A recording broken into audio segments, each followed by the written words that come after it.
Welcome to the Storytellers, the radio show and podcast that features those who choose to leave their mark on the world through the art of story. I'm your host, Grace Sammon. I look forward to our time together today.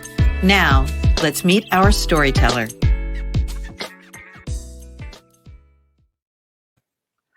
Hello, and welcome to the Storytellers. Robert Gwaltney is an author of Southern fiction. He resides in Atlanta, Georgia, where he's an active member of the literary community and serves as the fiction editor for the Blue Mountain Review. During the day, he is an active member of the nonprofit world where he works. He's also at night an author supporter, and a bit of a Facebook maverick, and we'll talk about all of those things.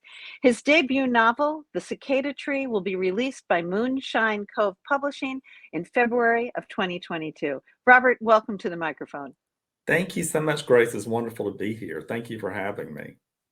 I'm so excited, and this is really a departure for me. Even though we don't have many episodes, I think this is episode number 20, I've never interviewed someone whose novel isn't out yet. But I am falling in love. I'm halfway through The Cicada Tree, and I'm so excited to have you be my pre-debut author. So again, thank you so much. There's so much for us to talk about today. And one of the things I do is I do a lot of research on my guests. And I was curious, one of the things I found is you talk about your three feral brothers and showing up in kindergarten in your Sears Roebuck jeans and a sequin tutu. Right.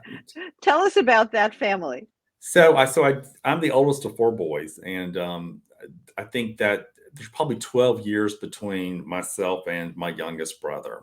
And of course, having that age difference, I was always probably a third parent in a lot of ways, sort of a built-in babysitter. And I'm the typical first child, type A personality, well-mannered, studious, and my brothers, as I say in my bio, were quite feral, ran wild. So as a kid, the tutu story. So in kindergarten, actually it was preschool, and there was this creative play area where there was a kitchen, and in one corner there were these dance costumes, and all the other boys were playing with trucks on the carpet, and my eye caught these beautiful spangly ballerina tutus. So I remember putting the tutu on, remembering the teacher looking at me, out of the corner of her eye. We're in rural South Georgia, so that probably wasn't something that she saw frequently. So yeah, I think that sort of set the tone with the relationship between myself and Miss Dixie, my preschool teacher. And said so clearly what a creative spirit you have. You came to my attention through Kathy L. Murphy and the Pulpwood Queens, and that's just an amazing largest online book club in the world. And you, every single Saturday night, you and Kathy L. Murphy do wonderful things about cinema. And I would like to hear about how cinema has influenced your writing, because there is such a cinematic feel to The Cicada Tree. I think that film absolutely has had an impact on my voice as a writer. Growing up in South Georgia, feeling isolated, I did spend quite a lot of time in front of the television watching old movies, obsessed with old movies. And I remember, and I'm really drawn to film and books with strong female protagonists, and that's what I enjoy to write. That's what I enjoy writing. So I do. And I'm a very visual person, so I think that's probably what comes across in my writing, but definitely film. I see, my novel unfurling before me like a film in many regards. And it plays that way. It is so rich in how you've written each and every word. And I didn't give a lot of thought until I interviewed Claire Fullerton about what really is Southern writing. And Claire says, as I think you know, every word, every sentence needs to sparkle. And I was so excited. Not many people know that authors have book trailers. And your book trailer is one of the most powerful book trailers. Everybody will read your book just if they go to your website and look at the book trailer. And I was delighted that Claire Fullerton narrated it. But tell me what you think of Southern fiction as. Why does it happen there and not anyplace else? Well, I mean, I think that a lot of it's driven by voice and Southern voice, and in any voice really is personality and tone and rhythm. And I think that when you're looking at personality, that component of voice, it really is your worldview. And I think that quite a few Southerners have similar worldview in that we grew up in the same place, so there's that sense of place that comes through in voice. Um, it's hard to say, what is Southern fiction. But I think that it has to do with the voice and the pace. I think that it has to do with tone, especially depending on genre. What I write, being Southern Gothic, there's a specific rhythm and cadence to it. And I think that the language is driven by the environment that we live in the South. So it's hard to say. I've been asked that question before, and I've never been able to knock the answer out of the park. Well, I think that that's a valid answer, though, and I think we each bring our own voice to our writing. I heard Lainey Cameron talk about her writing and her pace, and I want to talk more about, and we'll circle back to that, of your pace. But I think that Lainey talks about how she's a really quick writer. She not necessarily that she writes quickly, but the pace of her book is quick. And I come from a New York background, and where I would love to say in my writing that I love to throw in descriptors, you have a scene in your book where 11-year-old, I think she's 11, Annalise, is in a truck with her mom, and she's on her way to this amazing mansion called Mistletoe. And I think if I was writing that, I'd say, so the 11-year-old girl was sitting in the truck, she was with her mom, and she came through a bunch of trees, and then she saw the big house in front of her. I would like to think I said it more beautifully than that. But your words stopped me in my tracks. And I just am going to paraphrase these because listeners will have to read the real beauty of these words. But I'm wondering if that's a little bit about what Southern fiction is about. When you describe Annalise in the car, it goes something like this. The cab of the truck brightened as the tangle of quarreling tree branches find forgiveness. So you've got this wonderful image of these quarreling tree branches who find forgiveness, turn loose, letting in the sky. Annalise stares through the cracked windshield at a vista of oaks sprawled across a lawn of Gothic columns brick columns emerge and come into view. Gravel churns under the slick tires of the truck. All of that tells us so much in just a paragraph. Even the opening scene where Annalise is playing with her friend. In the first three paragraphs, we have great friends, we've got alcoholism, we've got a dead mom, we've got a wonderful caretaker. The words matter, and you pack in an awful lot. Where does that sense of writing come from for you? Well, I think that growing but words matter, especially when you grow up in the South. I think that storytelling is very important, and I don't consider myself to be an orator. I'm not a great verbal storyteller, but I've had the opportunity to have in my close proximity individuals that were grandparents and aunts and uncles and neighbors who tell stories beautifully, and they take their time. So I think that has a lot to do with pacing. I think when you're talking about Southern fiction, but for me, I write what I love to read, and I've always been attracted to lyricism. So there's a certain music plays such an important role in my writing. I'm listening to music when I'm writing. I mean, thematically, for the cicada tree, I utilize Beethoven's Moonlight Sonata, and it's in three parts, and so really each movement is an act. So I try to be mindful of that pacing. Um, so I think that if you do it correctly, someone can hear the music, in your words. Absolutely. You get a sense of rhythm and tempo. And I wouldn't have normally used the word tempo, except music is so integral to this plot and to the characters. But that sense of tempo carries you from scene to scene. So do you play? I, well, I took 1 year of piano and I was awful at it, but I've always admired people who, well, I admire anyone who has some extraordinary ability. Um, Piano playing, I do have a slight musical background. I was in marching band and concert band from seventh grade through my senior year of high school. But I would not consider myself a great musician. But I admire it very much, and I admire those people who are good at it. Well, you talk about people who are good at things. One of the things that I loved researching was you got some very good advice from your grandmother about hanging out with people. Yeah, so my first day of first grade, my Granny Louise and my mom took me into to Southside Elementary, and I remember my grandmother leaning down before I went into the classroom, and she said, "Always find the smart people in the room and sit next to them." And I thought that that was a peculiar thing. I didn't really understand what she meant at that point, but as I've gotten older, I certainly understand that those individuals that we associate ourselves with in many regards, in many ways, determines our trajectory in life. It's important to hang out with good people, and the smart people are the bonus round, I think. Exactly.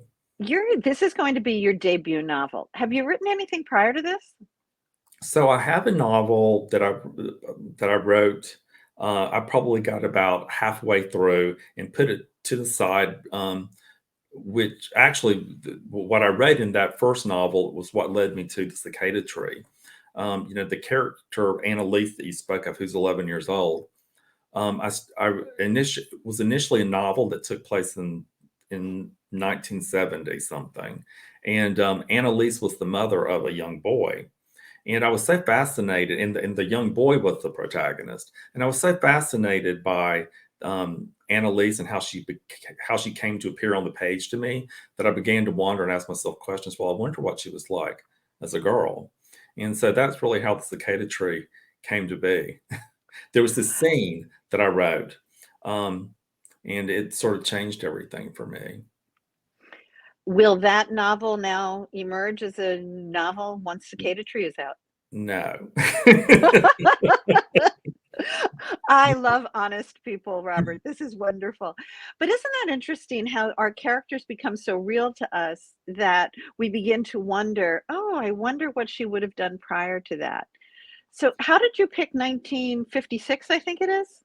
1956. So well, 1956, I think is a period of time. Well, so I'm inspired by music and by fashion, and so 1956, what to me seemed a period of time in American history where there still was sort of some innocence, and I believe that it's easier for a reader to suspend um, disbelief um, when they are in a period of time that was more innocent. And the way that so the cicada tree is Southern Gothic with elements of magical realism. So it seemed to me to be a time that was perfect to tell my story in. And also, great fashion in 1956. There's a character, Cordelia Mayfield, who I really enjoyed writing, and she only wore Christian Dior, and Christian Dior was sort of at the height of his abilities at that point. And thematically, um, with the cicadas and the renewal of life and second chances, during that period of time, Christian Dior, that period in fashion was called the New Look or the New Era. So it just seemed to relate to the story that I was trying to tell thematically as well. So, tell everybody more about your novel. So simply, it said 1956, 11-year-old whiskey drinking piano prodigy Annalise Newell encounters the Mayfield family. This very wealthy family that possesses sort of this supernatural, otherworldly beauty that other people refer to as that Mayfield shine. And it's when she first has this thing, that first encounter really is the inciting incident of the novel. And it's this growing obsession that drives Annalise into a series of actions which uncovers secrets and then ultimately sets off this cataclysmic plague of cicadas. You have this sense of pleasure and pain, agony and ecstasy. What were you trying to get at with that? Because it's very powerful, it's very enticing, and I really want to see where this is going to go as I continue your book. Well, so there's an awakening, in the novel with Annalise. She only knows the life that she lives, and then she's exposed to the Mayfields. So she realizes at that point that other people live in different ways, and so sort of that the good kind of hurt also is that at 11 she has these emerging feelings, and also so she's sort of on the early cusp of her sexuality as well. So it's a young person trying to figure out that fine line between pleasure and pain, and as you read as a reader, I'll give too much away if I go too deeply into that good kind of hurt. But she is sort of at odds with herself. It references internal conflict. And you do a really nice job too of being in an 11-year-old girl's head. So why that too? Because obviously it's out of your realm. You're not an 11-year-old girl. So why is the main character there? It's fun. Well, so maybe I am an 11-year-old girl at all. I don't know. I think that I was that boy who had lots of great girlfriends, and and I loved women, loved young girls, and I played with girls. So I know that better than I think in some regards I know my own sex, and I'm drawn to women and young girls because there's a level of intimacy in your friendship that you can have with them that you don't necessarily have with other boys. And I was raised with some amazing, strong Southern women. So I suppose it's just having spent so much time with girls growing up and with the wonderful women, inspirational women in my life that drew me to tell that story. Well, they're beautifully drawn. I want to switch gears for a minute to one of the things in your bio that intrigued me. Says you're an active member of the local literary community. And I have to be honest, I didn't know what that meant.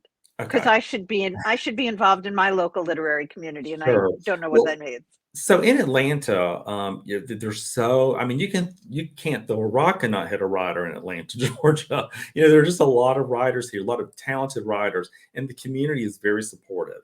The writing community in general has been extremely supportive, and it certainly made this journey as a debut novelist much easier.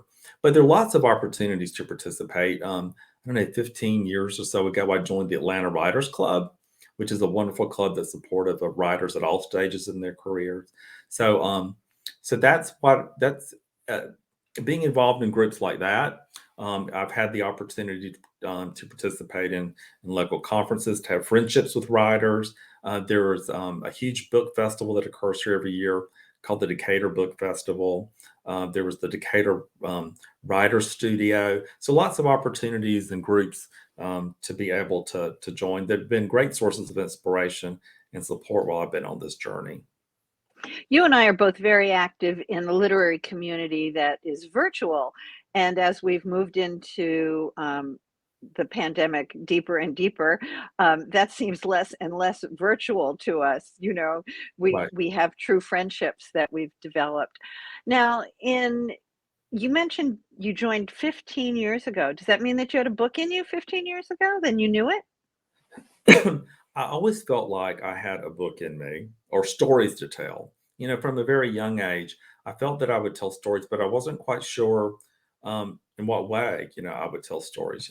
Would it be through music? Would it be through dance? Would it be through acting? I always felt a strong sense of creativity. It wasn't until the third grade where I met a real life writer who lived in Cairo, Georgia, who came to my third grade class, who talked about writing, and I was just astonished that a writer, lived there in Cairo, Georgia. In my mind, I'm thinking that writers lived in far off places that I would never have access to.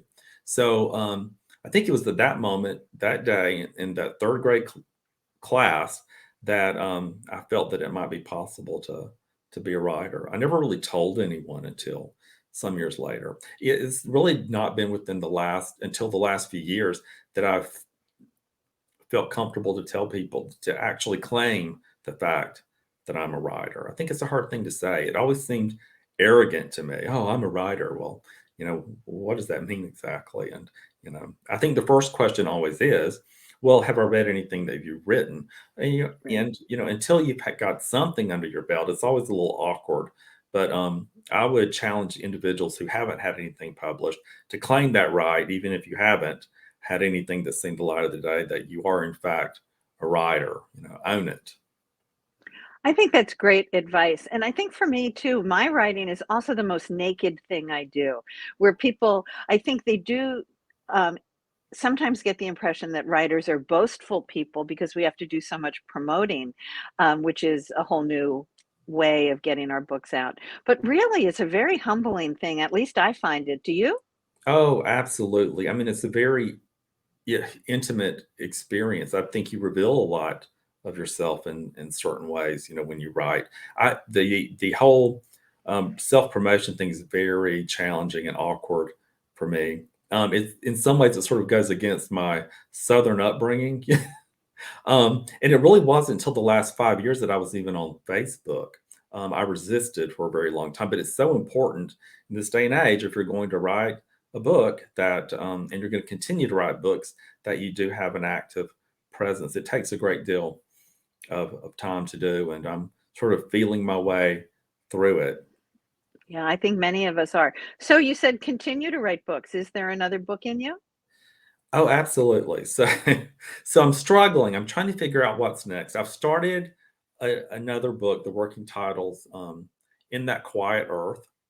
When I was finishing up the cicada tree, actually, I love books that don't necessarily resolve in tidy little packages. So, and I end the cicada tree in somewhat of a dark place, and I was comfortable with that, but then I a little nervous about sort of the traditional reader. So I spoke to the publisher, and I felt like I had a sense of what I wanted to do with an epilogue.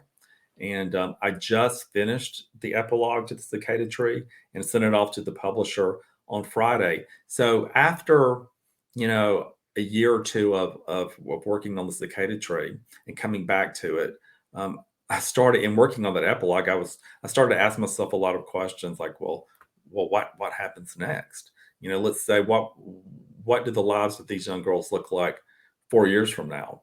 So, Okay. so there could be, another cicada tree novel. And I actually became obsessed this weekend, and I started asking a whole lot of questions. Um, who would come back? Who would be in the story? What would be the inciting incident? How would I carry it forward? So I have to make Oh, some. good. So my goal ultimately is to have another novel completed by this time next year. By January 1st, I need to decide, is it going to be In That Quiet Earth, which I've been working on, or is it going to be another cicada tree novel? So I've got to figure it out. And I know that you will. We're coming to the close of our interview. So tell our listeners if there's something quirky about you that we don't know. Something quirky about me. Oh my gosh. Well, right now I'm wearing a turtleneck and a jacket and sweatpants. um, so But you look fabulous, and I'm in my bedroom slippers, so we're all thank good. you. I know it's just the time of COVID, right? And in Zoom. Quirky. Well, so I think I stated earlier, I was in the band from the seventh grade through high school. So from my sophomore year of high school through my senior year of high school, I was the drum major. So I was in charge of the Cairo High School Syrup Maker marching band. Okay. So I'm really And good at I walking backwards. Next time I see that commercial where the band leader is walking backwards, I'll think about you. Robert, thank you. Where can people find more about you? How can they get their hands on the cicada tree as soon as possible? So the cicada tree release is 2/22/22. And you can find out more about me by visiting my website at robertlgwaltney.com. And the book will be available on Amazon and independent bookstores and Barnes & Noble. Thank you, Robert, for being such a great storyteller. This has been a copyrighted episode of The Storytellers by the Authors on the Air Global Radio Network and Grace Sammon. Thanks so much for being with us. That concludes this episode of The Storytellers. I'm so glad you could be part of the story today. I hope you share the stories, tell your own, and come back for another episode, because when our stories are told, everything changes. I'm Grace Sammon.